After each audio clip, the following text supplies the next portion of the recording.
ఇలా ఈ సముద్రాన్ని చూస్తున్నప్పుడు నా మనసులోని మాటలు చిన్ని కవిత రూపంలో మీతో పంచుకోవాలి అనిపిస్తోంది. అసలు సముద్రం ఎంత లోతుగా ఉంటుందో ఆ లోతు నిశ్శబ్దంలోనే దాగి ఉంటుంది, అవునా? మనసు మౌనంగా ఉన్నప్పుడే నా లోపల ఉన్న శక్తి నాతో మాట్లాడుతుంది.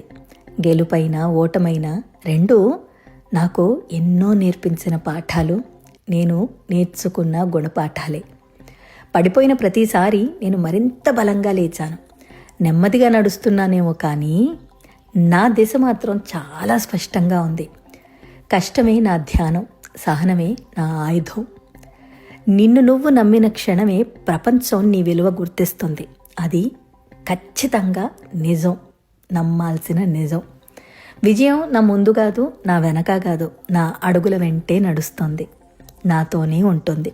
అది నేను నమ్మే నా అడుగుల్ని ముందుకే వేస్తున్నాను, నా పయనాన్ని అలా సాగిస్తున్నాను.